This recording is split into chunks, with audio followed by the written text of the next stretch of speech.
What's up, Internet? We are here once again with our good old friend CoolBoy 401 Real Game Multicards on the Famicom. And we're down to, I want to say, page 6 at this point, where we're going to go and explore Truck Rally. Oh, dear lord. Oh, wait, hold on. I stand corrected. I mistook this for a completely different monster truck game that I've made a video about already, but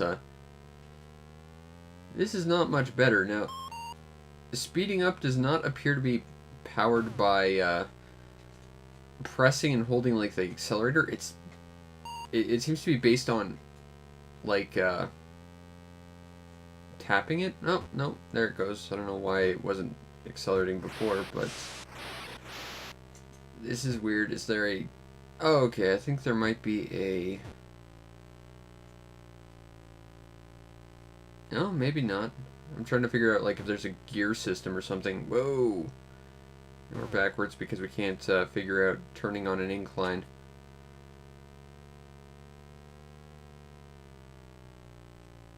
Whoa, okay.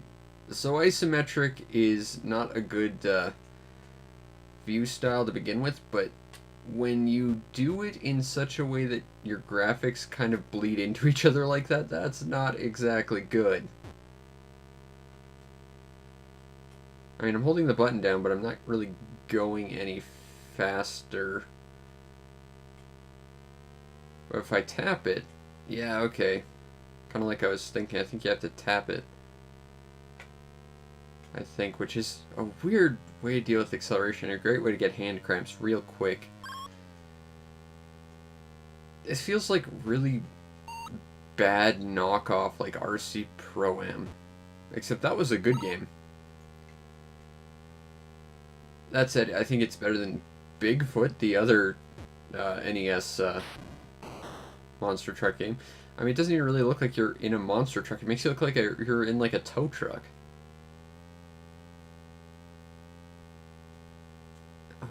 It's so murky too, and I'm willing to accept that part of that's just because of the equipment I'm playing it on, because the Retron 3 is kind of like that. It really likes its yellows and greens for some reason. But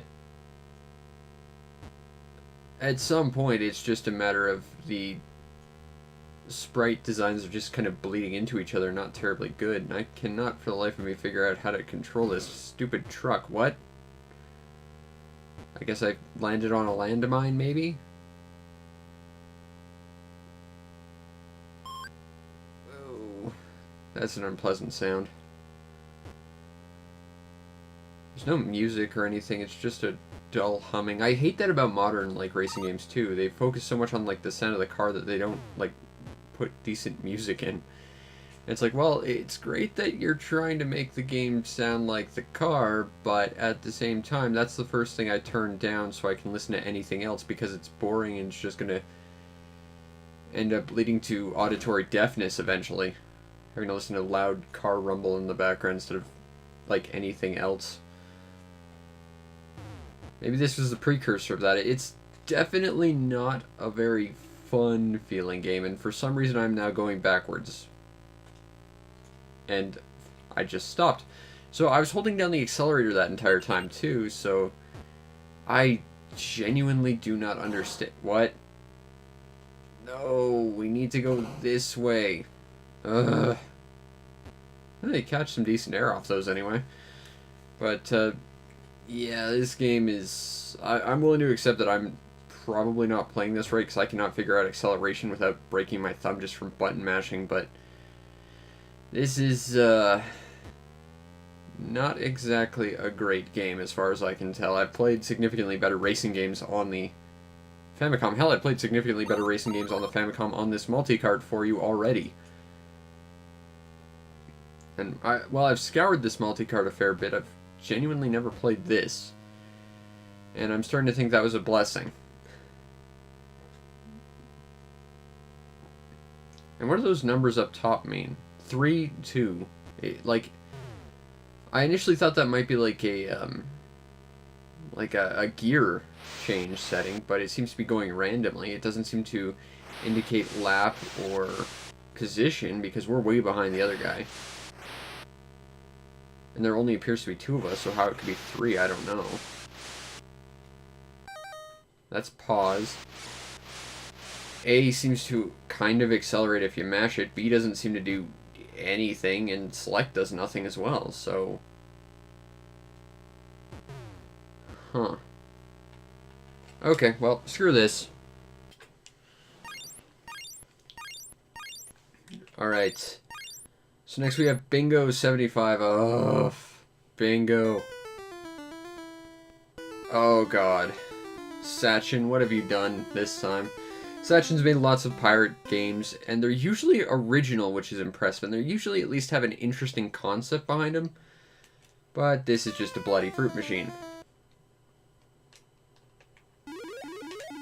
In fact, I'm pretty sure there's even more interesting fruit machines on this cartridge. Let's see how high I can bet. Okay. And I don't appear to be able to interact and stop it preemptively or anything, it's just random. Okay, so... What's that blue thing supposed to be? Like a blueberry? The planet Earth? A marble?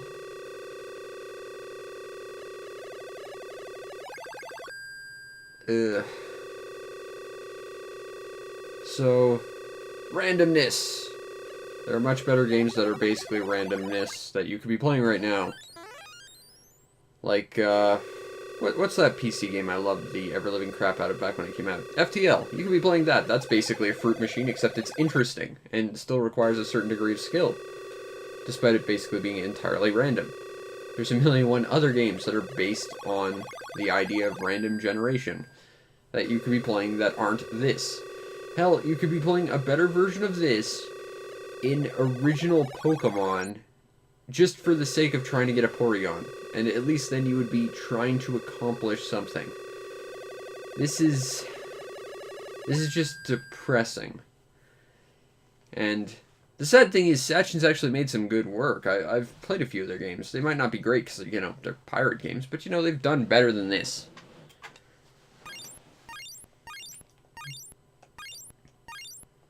Next we have Bump and Jump, which I've actually reviewed on this cartridge. And there should be some logo information on that front screen, but there's not because pirate game. They do like to remove that sort of stuff. Which, fun story, in a few games actually acted as copy protection, so if you removed their data, you'd actually, like, make the game significantly harder. This game is basically, build up your speed, jump, and then platform your car around, sort of.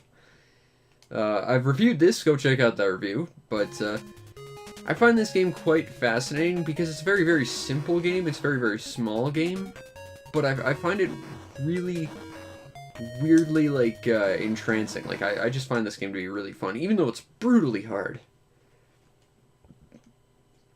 This reminds me of, a SMS game I used to play called Action Fighter, which is like the most generic name of all time, I know, but that was an interesting game as well, because you, like, I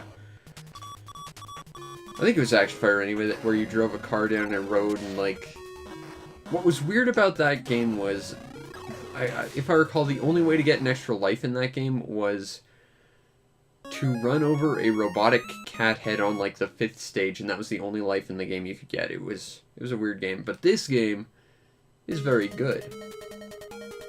It's just also really, really hard, and I am way out of practice. But let's try and at least get to the end of the first level. Now, those big long trucks are garbage trucks, and sometimes they will actually drop their load on you, and if you run into that garbage, bad things happen, so don't do that. So we don't want to get behind that big middle truck if we can help it, because that'll happen. Oh. The problem is once you kind of get in the air, you're kind of married to your jump. You can't extend it, you can't shorten it. You just sort of have to hold on. and because jumping is predicated by your speed, like if you don't have enough speed you can't jump, it can be really, really tricky because you have to avoid these guys up to that point, because coming into contact slows you down a little bit. And if you really want to like drive well, you have to try and avoid some stuff just so you can get a decent amount of control, because these guys will just bump you around, because of course it's bump and jump. It's not just jump, it's bump and jump. I don't know why, but I like games that have that contraction in them. For whatever reason, game titles like that just make me smile. I just think they're fun and goofy. There was this old Dreamcast game I played once called Charge and Blast, and I remember that game being awesome. I should really try and find a copy of Charge and Blast. But if it has an N in the title, I'm interested in it immediately. Also, the music in this game is really, really good.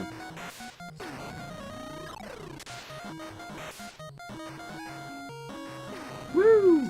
Car combat on the Famicom.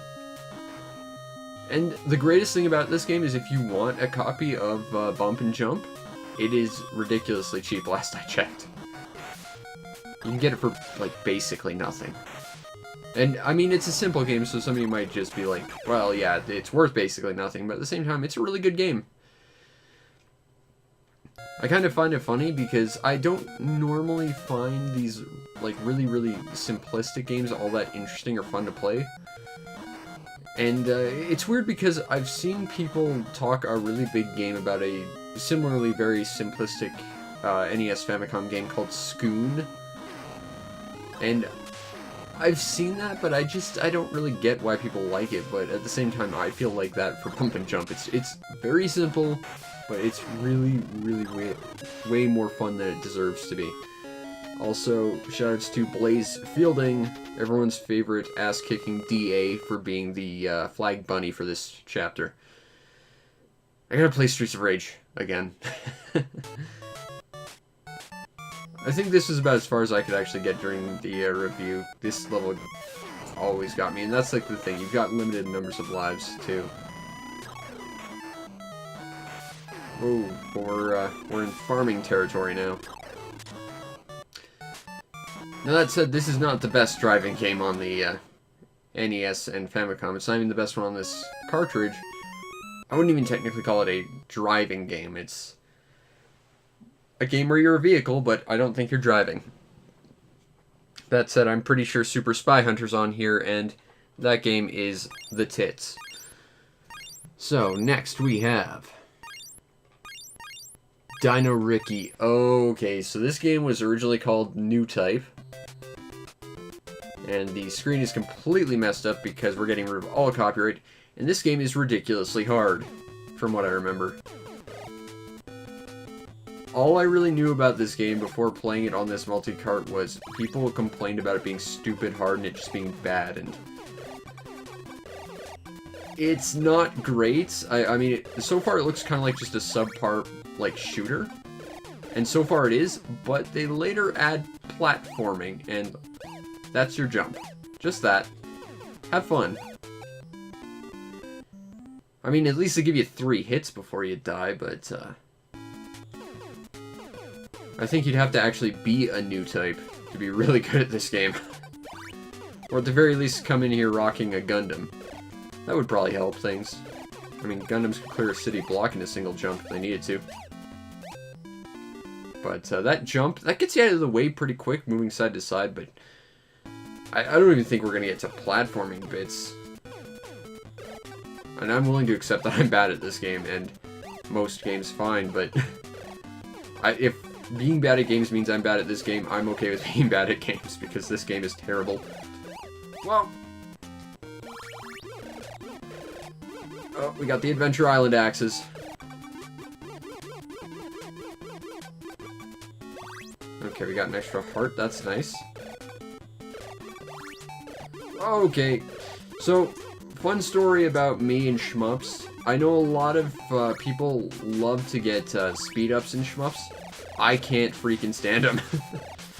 I think I said this during a couple of my videos on Fantasy Zone, but if I go for speed ups in any shmup, I get like one speed up and then I don't ever bother again because it just becomes bloody uncontrollable. Oh god, here we go. Wish me luck. Ah! And the thing is, he keeps moving forward after he lands, so that you kind of have to like pull back mid-jump. We'll try again, but this game is hard. And I don't think it's hard because of sensible reasons. I think it's hard because of some awkward design choices they happened to make when they made this game.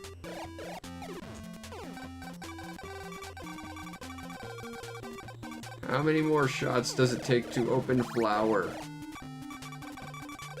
Well, this one opened anyway, and I got an extra heart, which is important because I lost an extra heart. Woo. Oh. Oh, come on, Ricky. I don't know how common this game is. Honestly, I hadn't heard of it before this game, and I started looking it up, but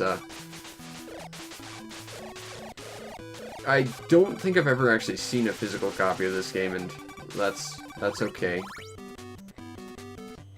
I don't want that. I'm already going ungodly fast. Oh god, it just sped up. Oh god, they just threw faster things at me. Oh, the gyroids. Throwing gyroids at me. Oh, we're on stage 2 now, I guess. Or stage 1-2B. To be continued, whatever. Your jumping doesn't actually help you, like, clear bullets, which is a little weird. Alright, there we go. Oh god, now it speeds up. Oh, this is gonna be bad. Of course, these things take more than one hit, which is always fun. Of course, it could be a speed because I have a weaker weapon. Although, I'm not sure how much better these weapons get. It could just be like, the weapon upgrades are literally just a bigger hitbox. I was gonna say hit sprite, and that's not quite... I didn't even have time to react to that. Okay, Dino Riki. Last chance. Let's go, buddy. Okay, we got the Adventure Island axes. We're okay so far. Now, because we sort of transition into the next bit while on this lily pad and it speeds up, we probably want to get off of that really early. Like, that's the thing. This game seems to favor hanging around the top of the screen and doing stuff preemptively. And that's not good, especially in a game which can speed up, you know, the pace and throw things at you even faster and stuff. I don't know why the legs are shooting at me, and I don't know how to make that not happen. Oh. So, Dino Riki, it's a thing. I wish it wasn't. Let's continue. With... Ugh, for the love of God, give me something good.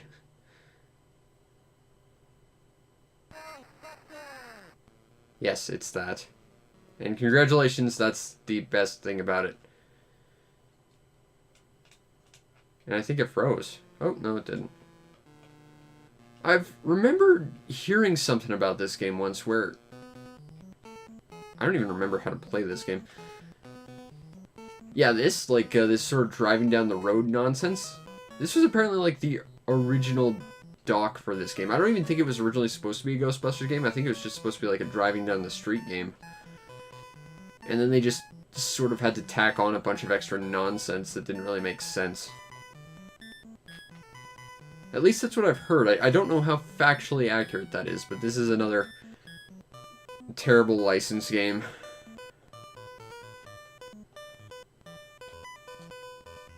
The funny thing is, the core of this game, even though this was allegedly what it was about, the core of the actual end result of a game is climbing one very long set of stairs, which existed as one very bad joke in the movie. They somehow turned that into the entirety of the game in terms of what it's supposed to be. Okay, we need a capture beam. Ghost vacuum sounds useful.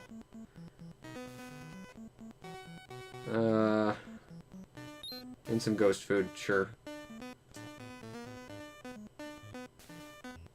Now am I supposed to...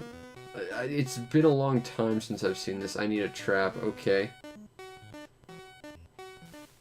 So where do I get traps? Because it has been forever since I've had to deal with this game in any capacity. I just remember it being bad.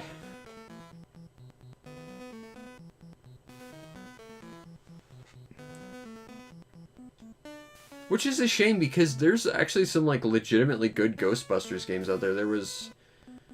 I want to say 2 Europe got. There was, Ghostbusters 2 in Europe was a really good game, I hear. Oh god, yeah, we gotta push the car now because we ran out of gas or whatever. There was also the... not Super Famicom, the Genesis Ghostbusters game was pretty good as well. That was a 2D, shooter type thing. Okay, I still need a trap.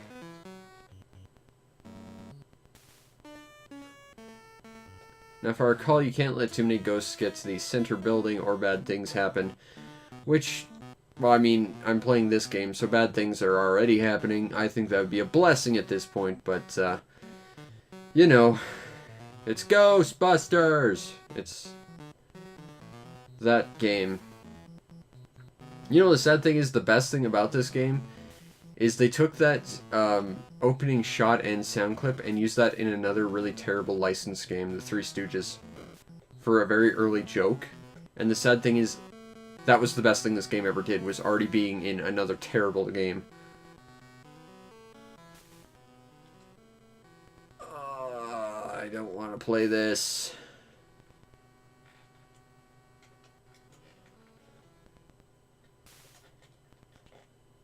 Okay, I don't have a trap. I thought I bought one, but okay. Also, the audio appears to have cut out.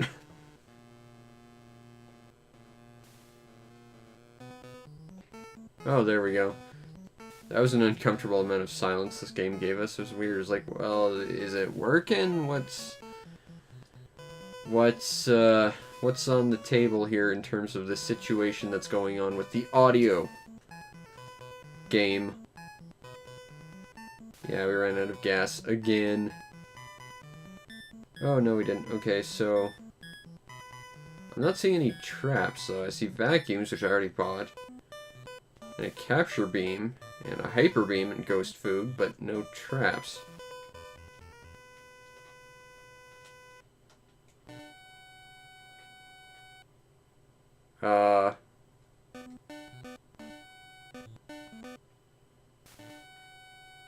Weird.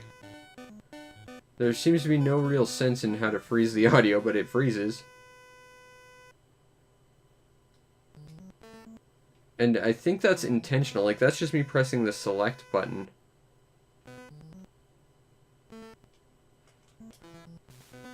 So I guess that's sort of like a pause, but it messes with the audio quite a bit. Weird. Anyway, that has been these past 5 games. Let's just go over them. Truck Rally was abysmal. Bingo wasn't bingo, but if it was, it wouldn't have been any better. Bump and Jump is legit and seriously the only decent thing we've played today. Dino Riki, I don't like that game. I think it's not designed well and it's overly difficult, but it's better than 3/5 of what else we've played here today. And Ghostbusters is abysmal. And looking at these past 5 games, while I love Bump and Jump, I think we could have traded Bump and Jump and the past 5 games for any other 5 games on the Famicom, both official and unofficial, and it would have been better. So, these ones have not made this cartridge worth purchasing thus far. Unfortunate. Anyway, come back next time where we tackle Spy Hunter. Yeah! Starring Dwayne "The Rock" Johnson. Or was to allegedly, but I think that fell through. Or is still going. I don't know, someone look that up for me. Anyway, see you next time. Peace out, Internet.